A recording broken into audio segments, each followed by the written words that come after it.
کہیں اور جانا ہے۔ قسط نمبر 4۔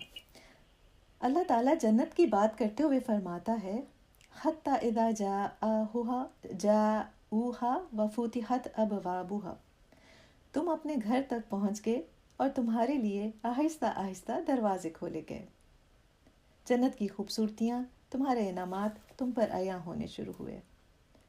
اب تمہاری اس زندگی کا ہر لمحہ ایسی خوشی اور رنگینیوں سے بھرا ہے جس کا اظہار کرنے کی طاقت یہ زبان نہیں رکھتی۔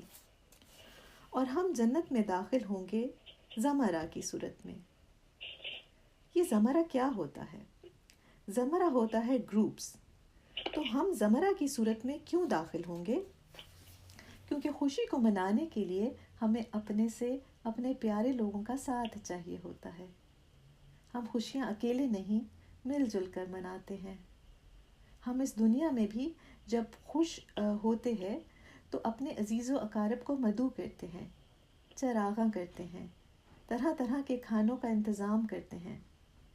تو یہاں پر تم اپنے گروپ کے ساتھ خوشی سے اپنے گھر میں داخل ہو رہے ہو، خوشی تم سے سنبھالی نہ جا رہی ہے اور ایک دوسرے کو مبارک دیے جا رہے ہیں۔ تو تم اپنے گروپ کے ساتھ چل رہے ہوگے اور آگے اللہ کے نبی اپنے خاندان اور صحابہ کرام کے ساتھ ہوں گے، بالکل ایسے ہی جیسے ہم آج ان کے نقش قدم پر چلتے ہیں۔ کیا وقت ہوگا اور کیا خوشی ہوگی۔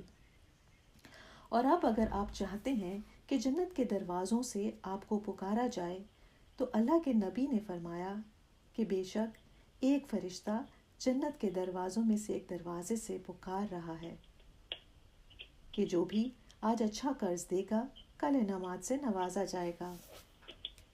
اور پھر ایک فرشتہ جنت کے ایک اور دروازے سے پکارتا ہے کہ جو دیتا ہے اللہ اس کو اور دے، اور جو روکتا ہے اللہ اس کو تباہ کرے۔ یہ فرشتے جنت کے سب سے اوپر کے درجے سے پکار رہے ہیں کیونکہ تم ان کو دیتے تھے جو سب سے نچلے درجے سے تمہیں پکارتے تھے۔ سوچیں کہ صدقے کے دروازے سے کتنی دفعہ حضرت ابوبکر صدیق رضی اللہ تعالیٰ عنہ کو پکارا گیا ہوگا جب وہ بھی اس دنیا میں تھے، اور سوچیں وہ ان کے لیے اگلی دنیا میں کتنے بےتاب ہیں۔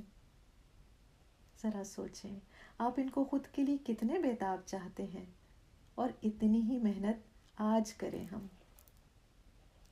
جب ہم حشر کے دن کی بات کرتے ہیں تو وہاں پر بہت اندھیرا ہوگا، اور کہیں اگر روشنی ہوگی تو وہ ہمارے ہی اعمال کی ہوگی، اور ہم ہر طرف روشنی ڈھونڈتے پھریں گے۔ پھر اللہ تعالیٰ ہمارے وہ اعضاء روشن کر دے گا جو اس دنیا میں نیک اعمال میں مشغول تھے۔ یہ تو تھا حشر کا دن جہاں گھوپ اندھیرا تھا، جبکہ دوسری طرف ہمارے گھر میں جنت میں اندھیرا ہے ہی نہیں۔ تو پھر اس روشنی کا کیا ہوا جو ہمارے اعضاء پر تھی جب ہمیں اندھیرے میں راستہ چاہیے تھا۔ جب ہم جنت میں اپنے گھر میں داخل ہوں گے تو وہی روشنی ہمارے انہی اعضاء کی زینت بنا دی جائے گی۔ اب یہ ان اعضاء کی خوبصورتی ساری زندگی ہمارے اس نئے اور ہمیشہ کے گھر میں ہمارے ساتھ رہے گی، اور یہ خوبصورتی اب جنتیوں کے تمام باسی دیکھ سکیں گے۔ اب کچھ سے زیادہ خوبصورت ہوں گے، لیکن کوئی بھی خود کو کم تر نہیں سمجھے گا۔ اللہ کے نبی نے فرمایا کہ ہمارے چہرے اس فیصلے کے دن پر ہمارے ایمان کے حساب سے روشن ہوں گے، اور جو پہلا گروپ جنت میں داخل کیا جائے گا ان کے چہرے 14ویں کے چاند جیسے چمکتے ہوں گے۔